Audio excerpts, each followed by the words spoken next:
Hi, ഇന്നൊരു മരുന്ന് പരീക്ഷണമാണ്. സത്യം പറഞ്ഞാൽ ഇത് ഒരു നാട്ടറിവാണ്. കാരണം എന്ന് പറഞ്ഞാൽ ചുമ മാറാത്ത ആൾക്കാർക്ക് പെട്ടെന്ന് നമുക്ക് ചെയ്യാൻ പറ്റുന്നതാണ്. ഒരു പാത്രം എടുക്കുക, അതിൻ്റെ അകത്തേക്ക് കുറച്ച് നെയ്യ് ഇട്ടതിന് ശേഷം കുറച്ച് മഞ്ഞൾപ്പൊടി, കുറച്ച് കായപ്പൊടി, അതിൻ്റെ അകത്തേക്ക് കുറച്ച് കുരുമുളക് പൊടിയും ഉപ്പും കൂടെ ഇട്ടതിന് ശേഷം നമുക്ക് ഒരു 2-3 സ്പൂൺ തേൻ അതിലേക്ക് ഒഴിക്കാം.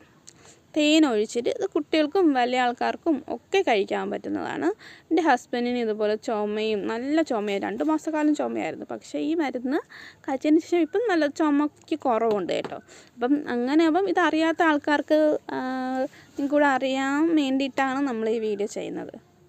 കാരണം എന്ന് പറഞ്ഞു കഴിഞ്ഞാൽ നമ്മുടെ ചുമയൊക്കെ മാറി അസ്വസ്ഥതയൊക്കെ മാറി ഉണ്ടല്ലോ. അപ്പം ചുമച്ച് ബുദ്ധിമുട്ടുന്നവർക്ക് എത്ര പാടാണെന്ന് അറിയില്ല. നെഞ്ചുവേദനയും വയറിൻ്റെ സൈഡ് എല്ലാം വേദനയെടുക്കും. അപ്പം ഇത് കഴിച്ചിട്ട് നല്ല ആശ്വാസമുണ്ട്. അതുകൊണ്ട് നിങ്ങൾക്കൂടെ പങ്കുവയ്ക്കുകയാണ് കേട്ടോ.